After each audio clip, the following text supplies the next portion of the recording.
आप जूनियर बन करके यहाँ पर आए हैं, जो ऐसी अपनी टीका टिप्पणी करते रहे और कहते रहे। मैंने कि मेरा शिष्य है प्रदीप और मेरा कर्तव्य बनता है। जब प्रदीप शास्त्री ने बताया गुरुजी मेरे सामने थोड़ी समस्या है, आप पहुंच जाना, तो मैंने कहा मेरा कर्तव्य बनता है, जब मेरा शिष्य है मेरे साथ रहा है, उसकी मदद करना। तो हर व्यक्ति को अपने कर्तव्य का पालन करना चाहिए, अपने धर्म का पालन करना चाहिए, इसमें बड़े छोटे की कोई बात नहीं है।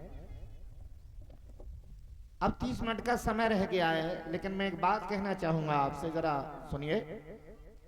अभी प्रदीप शास्त्री जी ने बहुत अच्छा प्रकाश डाला था। सुनीति ने अपने पुत्र को ज्ञान से भरा, भक्ति से भरा। ध्रुव ने 5 वर्ष की आयु में 6 महीना तप करके परमात्मा की प्राप्ति की। श्रोताओं, क्या शिवाजी का इतिहास आपने पढ़ा है? अरे अवश्य पढ़ा होगा। शिवाजी की मां का नाम था जीजाबाई, और जीजाबाई की शादी नहीं हुई थी। उससे पहले जीजाबाई ने एक निर्णय लिया था, शादी से पहले, कि एक दिन अवश्य मेरी शादी हो जाएगी, और जब मेरी शादी हो जाएगी मैं गृहस्थी में प्रवेश हो जाऊंगी तो मेरे संतान भी होगी, और अगर मेरे पुत्र पैदा हुआ, ये इतिहास आपने पढ़ा हो शिवाजी का। जीजाबाई ने कहा अगर मेरे पुत्र पैदा हुआ तो मैं अपने बेटे को इस देश का बहादुर बनाऊंगी। ये शादी से पहले उसका फैसला था। जीजाबाई की शादी हुई, शिवाजी नाम का पुत्र पैदा हुआ, और देखिए उस जीजाबाई ने उस शिवाजी को कहां पहुंचा दिया।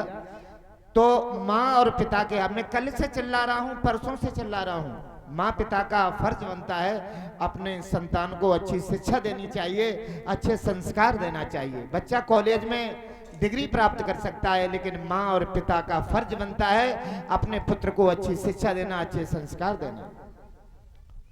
मैं नाटक देखने के लिए आया करता था सकीट, तो सुल्ताना डाकू का मैंने एक नाटक देखा। उसमें यह दर्शाया गया था कि सुल्ताना डाकू को जब फांसी लग रही थी तो जज ने प्रश्न किया कि आपकी इच्छा क्या है? कहा मेरी माँ को बुला दीजिए, मेरी इच्छा है कि मैं अपनी माँ से 2 बातें कर लूं। तो जब माँ बुला करके आई और वो फंदा गले में पड़ा हुआ था, तो अपनी माँ को देख करके सुल्ताना डाकू रोने लगा और कहने लगा, माँ आज ये फांसी का जो फंदा मेरे गले में पड़ा हुआ है ये आपकी देन है। जब मैं अंडा चुराने के लिए गया था, चुरा के लाया, तो तुमने मुझे कुछ नहीं कहा। फिर मैं बकरियां चुराने लगा, मुर्गियां चुराने लगा, और आज इतना बड़ा डाकू बन गया जो आज फांसी लग रही है। और जिस दिन मैंने अंडा चुराए थे उसी दिन अगर आप 2 झापड़ मार देती तो सुल्ताना डाकू आज इस फांसी पे नहीं होता। तो माँ और पिता को शिक्षा देनी चाहिए। बच्चे गलत रास्ते पर जा रहे हैं, माँ पिता देख रहे हैं, लेकिन अच्छे संस्कार नहीं दे सकते, शिक्षा नहीं दे सकते, तो वो ध्रुव कैसे बन सकते हैं? वो प्रहलाद कैसे बन सकते हैं? आइए देखते हैं, संगीत के माध्यम से जरा सुनिएगा। एक जयकारा लगाइए, बोलिए वृंदावन बिहारी लाल की।